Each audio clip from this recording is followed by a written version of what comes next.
Welcome back to PharmEd's podcast. This is podcast number 13. I'm Alexis Sinclair, the Food and Nutrition Coordinator here at PharmEd, the Centre for Food and Farming Education in the heart of the Cotswolds. Today I'm joined by Dr. Sally Bell, who is coming to visit us in the near future to hold an event about food that's good for your mood. This is going to be an interactive experience, so guests will come and join us on a farm walk, learn lots of information about the benefits of certain foods for your mood and how to eat well for your whole health from Sally, and I'll be cooking a 3-course dinner to go alongside it to demonstrate how this can be achieved. Welcome, Sally. Thanks for joining me. It's great. Lovely. Always lovely to be here. I wondered if, to start off with, you could just let us know a little bit about your background and what's bringing you here to the farm. I've been a medical doctor for 22 years, and I have an interest in nutrition and lifestyle as a way of reversing disease. And I ended up sort of practicing this way because about halfway through my career I felt a bit more like a pharmaceutical vending machine than I did a doctor, really, and got very tired of treating diseases and not treating people, got tired of just treating a part of somebody and not the whole, and often following guidelines that were very heavily influenced by the pharmaceutical industry, and often I'll be prescribing because I was prescribing. And so felt like I was never getting to the root of why people are unwell. And then I lost my own health. And so went through the wonderful NHS, had my investigations and got my disease label, got offered medication for life. And I had this moment with my neurologist where I said, gosh, is there anything I can do to get myself better? I don't feel like you're telling me, why I'm unwell. And he pushed a prescription across the desk at me and said, Sally, take this, I'll see you in 3 months. And I walked away, and it was a tipping point for me, where I was like, no, what does my body need to get better? And I think when I started going back to the research, so much had changed since I was in the 90s, as you'll know, like the nutritional stuff on sleep, stuff on stress, and how we connect and how that impacts health. And so I recovered my own health very quickly.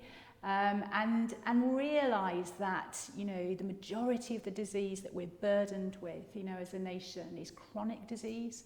And when you look under the hood of what's causing that, 10% is genetics, but 90% is lifestyle.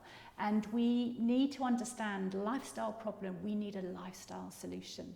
And we cannot keep medicating it. So I run a small clinic now, I do online teaching, and have a great passion for the food and farming industry, realising what we eat, where our food comes from, has an incredible potential for reversing disease and helping us recover our health.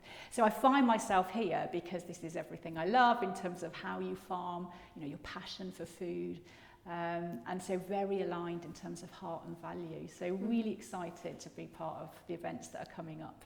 That's brilliant, thank you so much. They say food is your medicine, and that's been around since time immemorial. Yeah. And I think what I find so fascinating is the speed. Like you mentioned, how quickly you found that you could reverse your symptoms and your illness, and that I see time and again working with people, how quickly food can change. Yeah.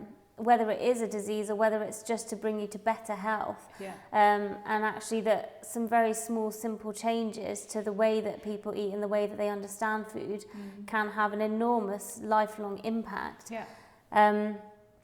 Coming to the farm for the first event that you're holding with us, we've chosen to look specifically at mood food, and I think this is particularly relevant, even more so at the moment with, after everything that we've been through the past 18 months, there is going to be a huge issue with a lot of people's mental health.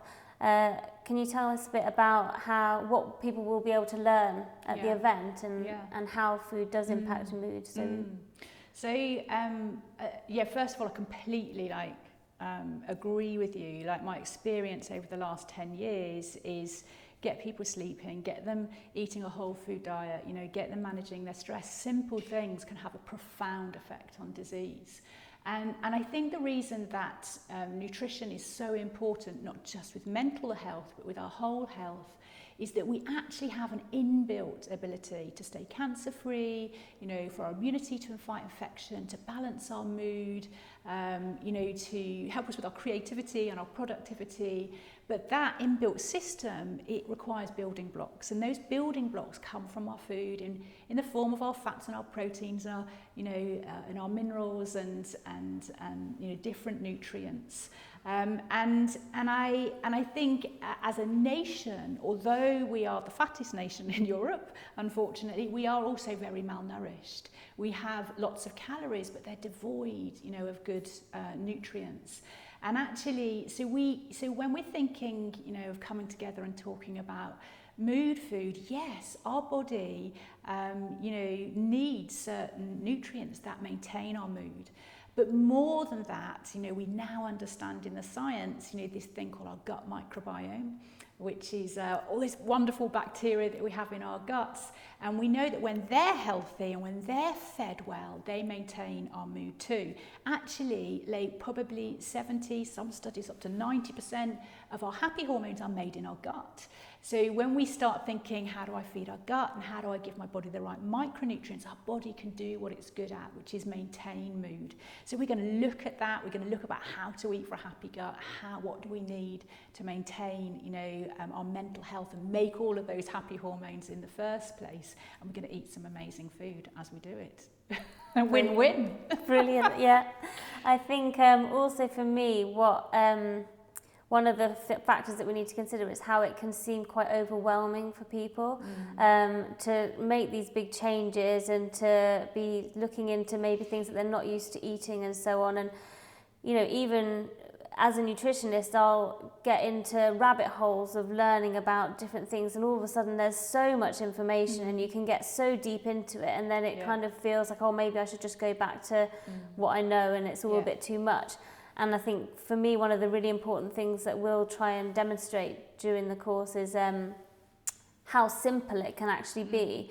And actually, yes, you can learn a lot more and feel much more knowledgeable and have a really good understanding about why you're doing it all. Yeah. But on the flip side, you can just take away some really simple changes that aren't big and aren't complicated. They don't have to be expensive or time consuming, but things that can make a real difference. So in the food that I serve on the event, I'll be able to show you that actually you can just use a few really simple, cheap ingredients to have the impact that we're talking about on the health.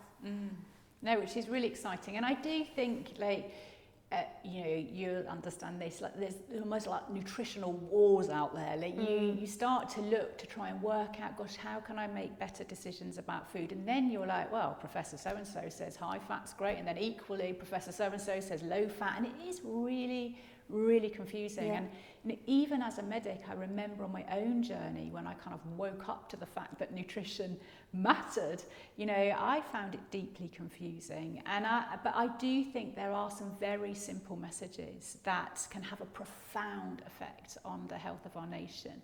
And they would be around eating real food, you know, and getting away from sort of highly processed factory food. And having sort of a colourful sort of plant slant to your diet, because again we know that as I talk to my kids about eating the rainbow, well, to my patients about eating the rainbow. Now there's no magic in the different colours, but what that's getting people to think about is just that diversity and so just, you know, some simple things like that can have a really profound, you know, effect on our health and on our gut health. And on our mood. So we can keep it simple, but I do agree, like, you know, coming away with some tools about how, you know, how to use food and how to cook food, and simple, because I'm a mum of 3, I need it to be simple. If I can cook in bulk, great. You know, it needs to work for us. So I'm looking forward to what you're going to be cooking. Fab. Thank you so much. We're really looking forward to the first event, which is going to be on Sunday, the 13th of June. And tickets are available now if you would like to go online and purchase yours. Thank you.